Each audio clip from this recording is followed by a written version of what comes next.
সালার থেকে মহাকাশে মুর্শিদাবাদের গর্ব মোহাম্মদ মামতাজুল হাসানের অসাধারণ সাফল্য। মুর্শিদাবাদের সালারের সন্তান মোহাম্মদ মামতাজুল হাসান আজ ইতিহাস গড়লেন। এক মধ্যবিত্ত পরিবারের জন্ম, প্রতিকূলতা ছিল সঙ্গী, তবুও থেমে যাননি। অদম্য ইচ্ছাশক্তি, কঠোর পরিশ্রম এবং অধ্যবসায়ের মাধ্যমে আজ তিনি পৌঁছে গেলেন দেশের অন্যতম গর্ব ইসরোতে একজন স্পেস ইঞ্জিনিয়ার হিসেবে। প্রযুক্তি শিক্ষায় নিজেকে গড়ে তুলে মামতাজুল প্রমাণ করলেন, স্বপ্ন যদি বড় হয়, সাহস থাকলে সালারের মাটিতেও জন্ম হতে পারে মহাকাশ বিজয়ের যাত্রা। ভালো লাগছে খুব, মানে এরকম এক্সপেকটেশন করিনি কখনো, কিন্তু হয়ে গেছে। আপনি কবে জানতে পারলেন যে আপনি একটা ইসরোর ইঞ্জিনিয়ার? এই মাসে 5 তারিখে অ্যাপয়েন্টমেন্ট লেটার এসেছে, মে মাসে। এই অনুভূতিটা একটু যদি জানাবেন আমাদেরকে। বলে প্রকাশ করা যাবে না, একদম অন্যরকম অনুভূতি। মানে আমাদের সালারের গর্ব এরকম বলা যেতে পারে। মুর্শিদাবাদের গর্ব। আচ্ছা, তো গ্রাম থেকে যায়, যে সমস্ত ছাত্রছাত্রীরা ভাবছে কিছু করব, তোমার কাছে কি অনুপ্রেরণা পাবে? আমি একটা কথাই বলতে চাই, পরিশ্রম ছাড়া কোনো বিকল্প নেই। যে কোনো জিনিসে পরিশ্রম করতে হবে। তুমি যদি পরিশ্রম আর মাইন্ডসেট, এই দুটো জিনিস ব্যাস। তুমি কবে থেকে ডিসাইড করলে যে তুমি স্পেসের এজেন্সি ইঞ্জিনিয়ার হওয়ার একটা? স্পেস এজেন্সি আমার পার্টিকুলার ভাবে সিলেকশন ছিল না। আমি প্রাইভেট সেক্টরে ছিলাম, ওখানে 1-2 মাস কাজ করেছি, তারপর তো গভর্নমেন্টের প্রিপারেশন নিয়েছিলাম। তো এক্সাম অনেক দিয়েছি, এটাও দিয়েছি, এটা লেগে গেছে। এটাই ব্যাপার হচ্ছে।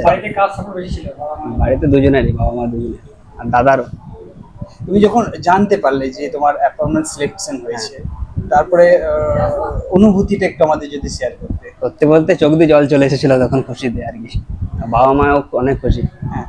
তোমার এক্সাক্ট বাড়িটা কোথায় তাহলে? সালারায়, পূর্ব শেখপাড়া বলে একটা জায়গা আছে ওখানে। আসল বাড়ি তালিবপুর, আগে ছিল তালিবপুর, তাই তো? এখন সালারে? এখন সালারে আছে। 2003 সালে চলে এসেছি আমরা। বর্তমান সময়ে তো যুব সমাজ মোবাইল। হ্যাঁ, কি বলবো, মোবাইলটাকে কাজে লাগাতে পারে। অনলাইনে এখন অনেক কিছু হয়, খারাপ জিনিস ভালো জিনিস দুটোই পাওয়া যায়। মোবাইলে ভালো দিকও আছে, খারাপ দিক আছে। ভালো দিকটা যেভাবে কাজে লাগাবে সেরকম হবে। তাহলে আপনি কবে যাচ্ছেন ইসরো? আগস্টে। তার এই অসাধারণ অর্জন শুধুমাত্র পারিবারিক নয়, গোটা মুর্শিদাবাদ তথা বাংলার গর্ব। খুবই ভালো লাগছে। আমি খবরটা নিউজটা যখন পেলাম, আমার চোখ দিয়ে সঙ্গে সঙ্গে জল চলে এসেছিল। আমি জড়ি ধরেছিলাম ওকে আবেগে। তারপরেই একটু সামনে নিয়ে 2 টাকার নামাজ পড়েছিলাম আল্লাহর শুকরিয়া আদায় করার উদ্দেশ্যে। সেইটা আমার প্রথম এবং প্রথম ইবাদত। আচ্ছা, ছেলের প্রথম থেকে কি হওয়ার ইচ্ছা ছিল? আমি প্রথম মাধ্যমিক যখন পাস করে, ওকে বললাম তুমি টেকনিক্যাল যা লাইনে পড়ো। আমার মনে হয় আমরা জেনারেল লাইনে পড়েছি, তো কিছু নাই ওতে। তা বললো ঠিক আছে, আমি তাই করবো। এবং আমি যখন জিয়াগঞ্জকে ভর্তি করলাম, যে সিইটি কলেজে, ও নিজেই মানে ব্যাগপত্র গুছিয়ে নিল আর কি। তখন বয়স 14 বছর প্লাস। হ্যাঁ, তখন ওর ভিতর থেকে আমি দেখেছিলাম একটা আবেগ, মানে পড়াশোনা করার প্রতি একটা নেশা। আমি করবো, যে তোমরা যেটা আমাকে বেছে নিয়েছো, ওইভাবে আমি ওতেই সফল হবো, এরকম একটা ভেবেছিল আর কি। তারপর আমরা স্বামী স্ত্রী মানে সার্বিকভাবে অনেক চেষ্টা করেছি। আমরা মানে ক্ষুদ্র আয় দিয়ে বড় করার চেষ্টা করেছি। আসলে হচ্ছে মধ্যবিত্ত পরিবার থেকে বিলং করে আপনার? হ্যাঁ, অবশ্যই।